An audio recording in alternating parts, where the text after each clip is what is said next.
Will the US and China reach a deal on TikTok? Donald Trump says an agreement is well on the way after a call with Xi Jinping.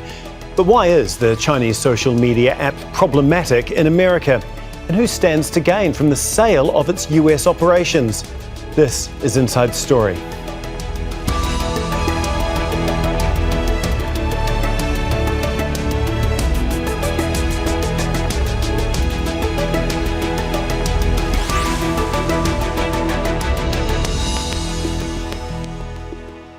Hello, welcome to the programme. I'm Tom McRae. Now, millions of TikTok users in the US will be relieved to hear President Trump say he's secured approval for a deal on the future of the social media platform in America.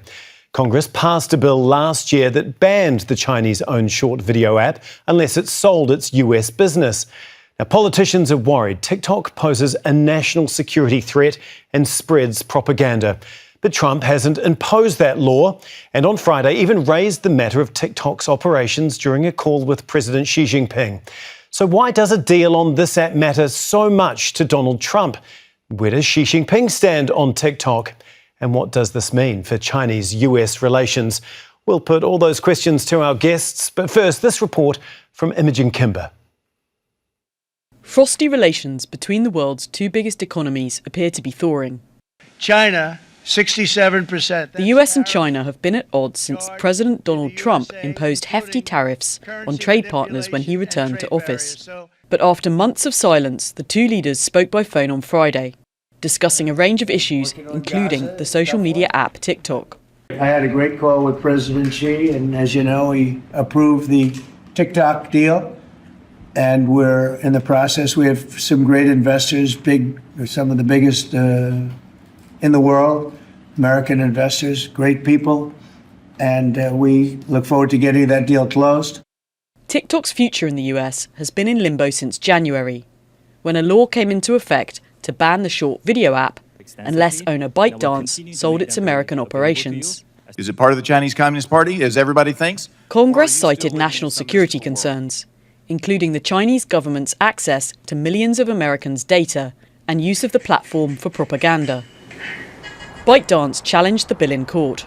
President Trump has delayed the implementation of the law 4 times. He says TikTok helped to establish his support base among young people. The young people in our country wanted to see it stay open very badly because, and if you take a look at my numbers, no Republican has ever done anything like we did. We got massive numbers of youth vote. Details of the deal haven't been made public, but some media are reporting a US consortium would control 80% of the company's American assets, and Chinese shareholders the rest. Some members of Congress are concerned the deal doesn't remove the security threat. Chinese state media, meanwhile, made no reference to a formal agreement, saying only that President Xi welcomed the negotiations on TikTok's ownership, provided they were conducted fairly. However, he reportedly called for an end to unilateral tariffs. In further evidence that the ice is broken, Trump says the two leaders will meet on the sidelines of a forum in South Korea next month. Imogen Kimber, Al Jazeera for Inside Story.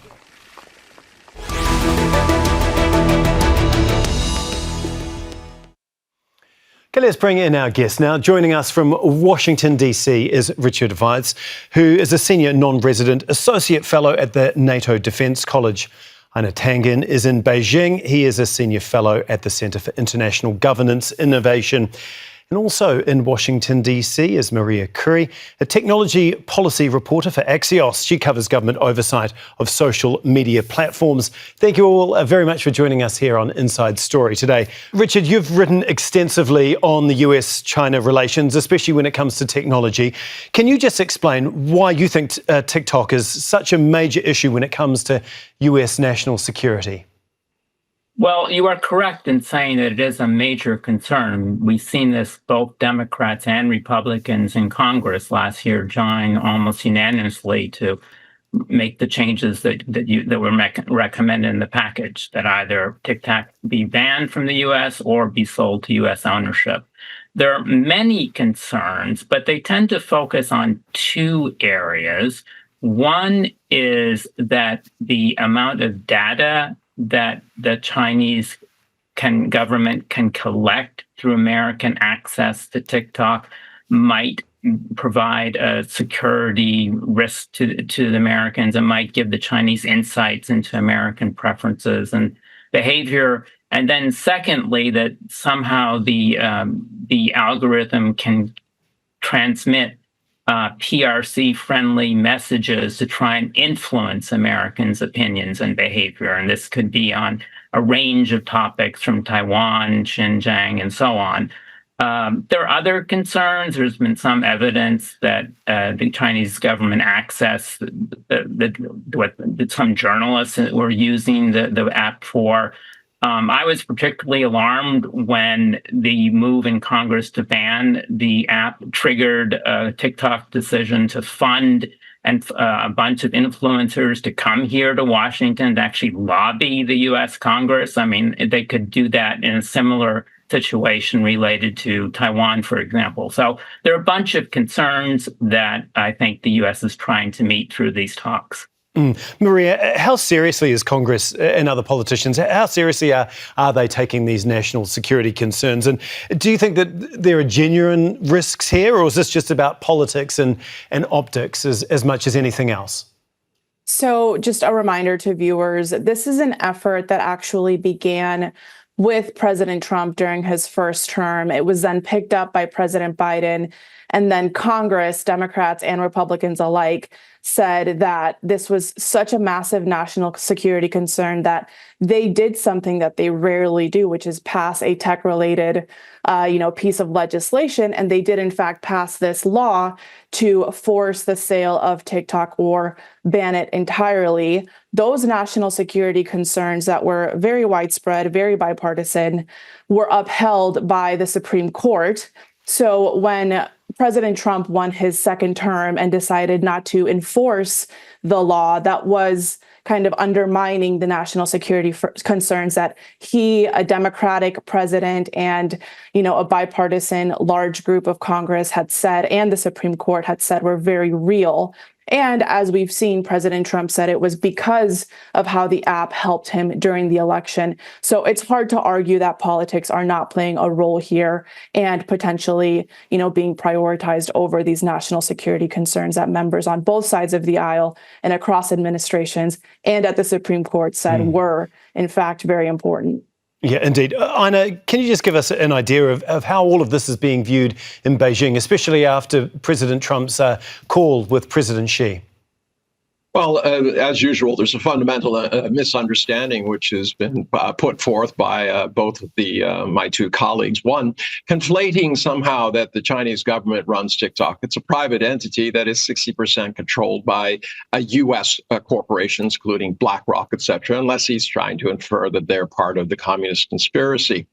And this idea that TikTok is, dangerous, that it's trying to influence the U.S. government, kind of a little odd. Let's be clear. The United States funds and National Endowment for Democracy, whose stated goal is to change, unfriendly governments, even if they're democratic, and has been involved countless numbers of regime change operations. So it seems a little bit hypocritical. The fact is, what is TikTok? It's a collection of very short videos where people do silly dances or sing silly songs. They have an algorithm that draws people in. And I think that what the real issue here is a little bit of envy. This is an app that was more successful than the U.S. apps at doing exactly what they intended to do, which is to draw in audiences. Now it's become a political football. It's kind of a symbol of the issues between the U.S. and China. It's not real. And I agree with my last colleague who said that this is political. Donald Trump sees this as one of the ways that he can get to young voters and therefore, hopefully in his mind, push off a crushing defeat in the upcoming midterms. So it does give Beijing political leverage because this is something he wants. And as we know, what Donald Trump wants, he will pursue. Indeed. We'll get on to how China might use that leverage in a moment. But Richard, as Maria alluded to earlier, I mean, Trump's position when it comes to TikTok has evolved, or some people would say that he's done a complete 180. How and why has that happened, do you think? And what are the risks of that? Right. I think she's correct, because President Trump himself said that he changed his views when he realized how helpful, in his opinion, TikTok had been to his reelection efforts. I'm not sure that's universally true, though. I mean, Biden was not a particularly charismatic personality, and so it was difficult for him to gain many followers on TikTok. Harris didn't really have a lot of time. I think that a future Democrat could win a lot of support from the app. So I don't think this political factor should be influencing the president's decision.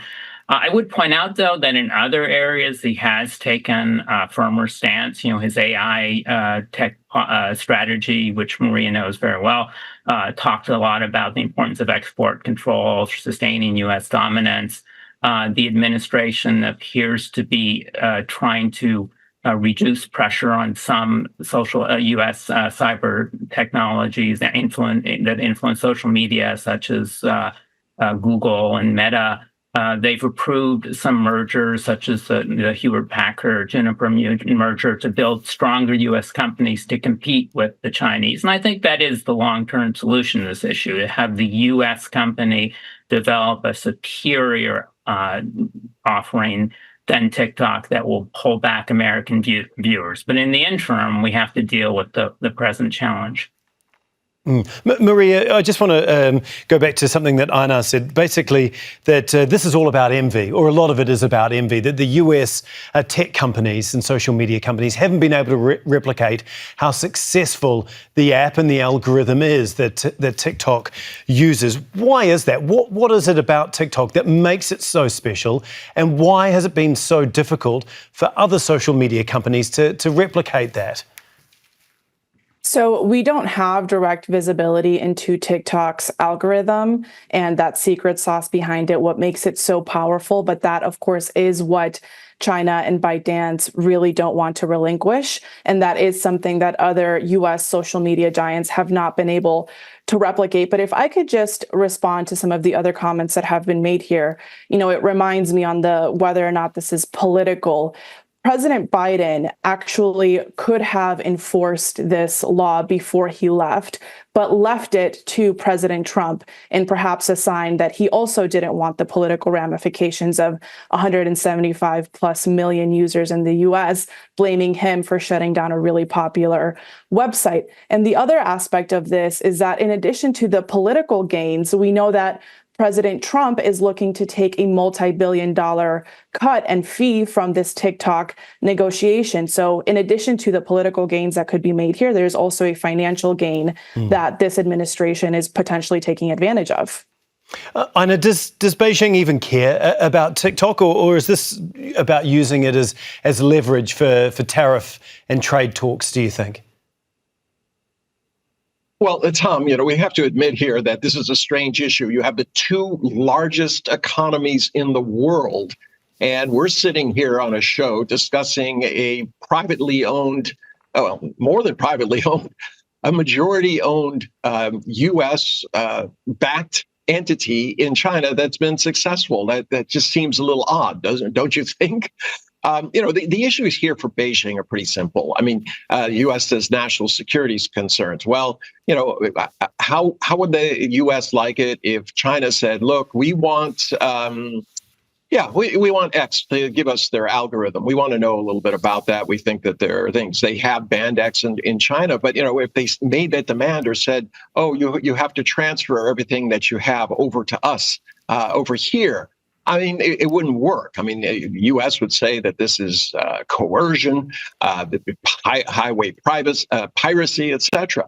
Now, if you start looking at the readouts that were there, you have Donald Trump saying, done deal, kind of like everything else he says. It's all victory when he gets involved.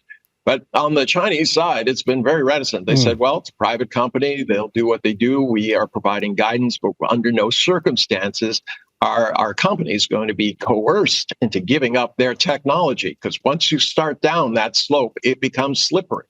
So, one of the things I think Maria missed out on here is that the people who are rumored to be taking over TikTok are all supporters of Donald Trump. And that means that he would have a megaphone going into the midterms and into the future, trying to influence exactly what happens out there. Larry Ellison is, very clear on who he supports, and there's another group in there that's thinks they would be the vast majority, 80% of the ownership. So, this is politics in terms of China. Their concerns are national. They're concerned about trade, not about one company. But it is a very powerful company, and obviously many people can see the value in the power that it does have. Richard, I know that a deal is not yet over the line. Trump was saying that they're well on the way to securing a deal. What we know about it so far, though, can you just explain what is involved in this deal? Because from my understanding, the legislation requires, that was upheld by the Supreme Court, it requires a complete divestiture from ByteDance, but this deal on the table at the moment that is being discussed doesn't do that, does it? Right. So as far as we know from news media, and as you correctly point out, we don't know the details, it would be better than the current situation, but not as good as Congress wanted in terms of total U.S. control. So apparently, it would some U.S. companies would control large shares of the U.S. branch, in TikTok. A lot of the data would be better protected through firewalls. There'd be more transparency to the algorithm. But all of this, as you say, really depends on the details. Is this going to be good enough to address the U.S. concerns? I would also like to emphasize, though, that I think the other speakers are correct. We got to look at this broader picture.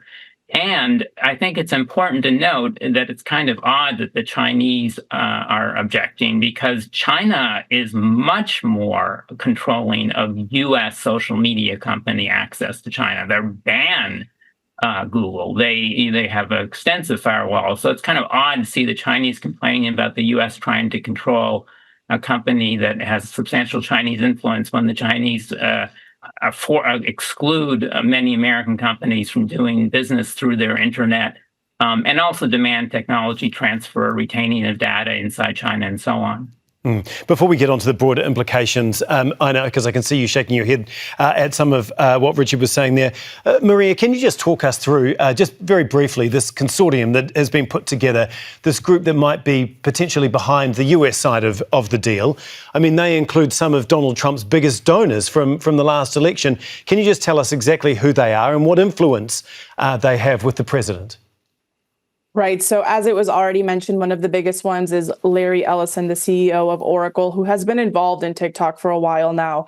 He was behind, Project Texas, this idea that you could bring American data to Texas and protect it there. These investors, this group of investors, would own up to 80% or 80%. The law actually allows ByteDance to continue to retain up to 20% of TikTok. And so you see them continuing to hold that. There would be one member of the board that would be appointed by the US government. We also know that this deal would include a new app that US users would have to migrate to, and also a new algorithm that is being tested or would be tested by TikTok engineers, but it would be a new algorithm. And we talked about how that is really what makes the app so special. So we will see if this new algorithm will continue to attract the same level of users here in the US. Einar, can we get onto the broader implications here? Because do you think that this sets a dangerous precedent that could potentially be used against other Chinese companies? Well, not only other Chinese companies, but companies across the board.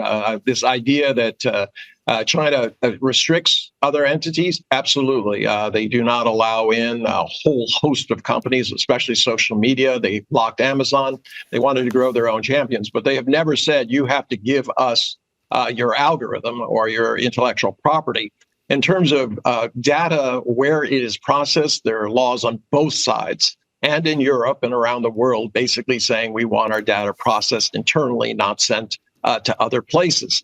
So I think it's important not to misrepresent the facts. In terms of the broader integration, as I said, this is something that's not only a concern to China, but it's a concern to the world. Donald Trump has not been shy about making unilateral actions and demands. If he's successful in his mind at putting unilateral tariffs, who knows what he's going to do in terms of insisting on everything. He's already said, he's put 50% tariffs on Brazil. Why? Because he says his buddy should go free, Bolsonaro, even though he's accused of trying to usurp the government. He goes well beyond any kind of lines. And therefore, it is very predictable that if he was able to buffalo China into giving him what he wants, the rest of the world is next. Richard, is this a dangerous precedent? And what do you think is going to be the likely outcome here? Well, focusing on the China-U.S. Relationship in the technology and economics area, we're definitely going to see greater clarity if President Trump and President Xi meet at the upcoming APEC meeting in South Korea, as stated by the White House readout. TikTok is an important issue, but I agree it's been getting a bit too much attention. There are much broader issues at play here.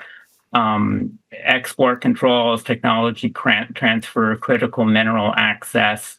And this, I think that the TikTok issue will be part of some kind of larger package that will discuss these issues. I'm not optimistic that we can solve many of them. I think long-term, China and the U.S. are destined to be economic rivals for much of the globe, and we see different countries in Europe siding with the U.S. mostly, Russia, and some of the countries that whose senior leaders came to Beijing for the military parade and the SCO, Shanghai Cooperation Organization Summit earlier this year, more closely aligned to the Chinese vision. So I think we're just going to see a bifurcation between U.S.-focused economic activity and China-focused economic activity, with other countries playing important roles, particularly in some sectors. Okay, Maria, what does this TikTok case really tell us or show us about the US government's sort of capacity or struggle to regulate major tech companies, especially if they are foreign-owned? Right. So I think here in Washington, D.C., Congress has historically struggled to regulate tech companies for two big reasons. Number one, tech companies are shielded by a provision in a law called Section 230, which basically says that companies, whether it's Facebook or X or, Instagram, YouTube, they can't be held liable for the content that users post. And so that has really shielded lawmakers, or has really prevented lawmakers from passing, certain regulations that hold the tech platforms themselves accountable. The second is that here in this country, freedom of speech is very valued. And so to hold users accountable too for the posts that are being made online, it's just very rare. And I think TikTok was a unique case because the national security concerns were so prominent, and that argument was being made so widely across administrations. And I think that's what makes it, a little jarring to see that it is now not being enforced. And in terms of the broader implications of all of this, I don't think it ends with TikTok. I think we're seeing similar efforts now around DeepSeek, a Chinese AI company. And it's really showing how companies on both sides in each country could be used as, collateral damage to this broader U.S.-China, these tensions that we've been watching, heighten each administration. Einar, if TikTok is forced to divest or change its operations significantly, what do you think the global tech landscape is going to look like in the next 5 to 10 years, especially in terms of China's role when it comes to global tech markets?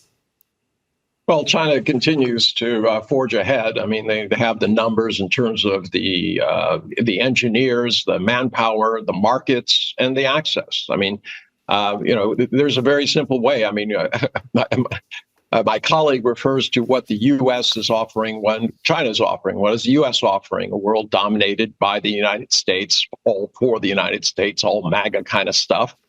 China is saying, look, it should be a world where there's a shared vision and values.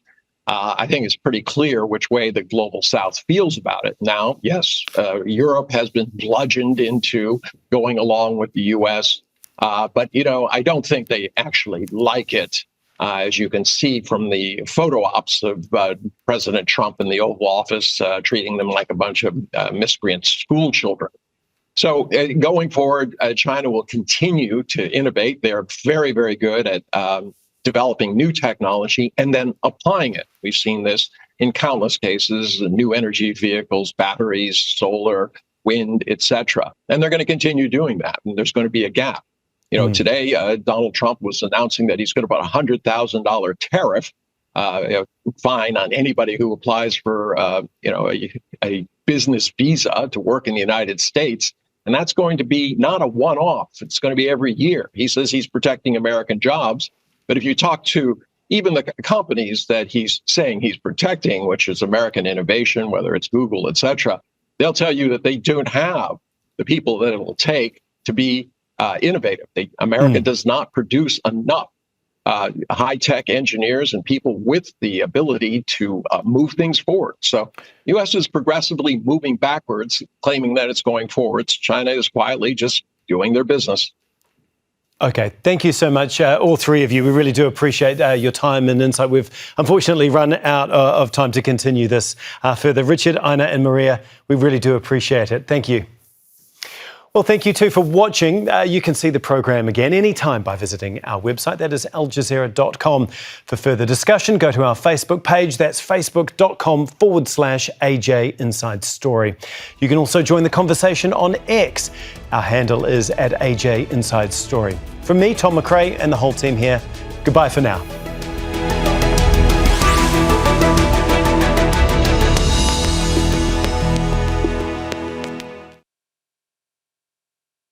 Don't miss out. Get the full picture. Subscribe to Al Jazeera for reliable news, expert insight. Like, share, stay ahead.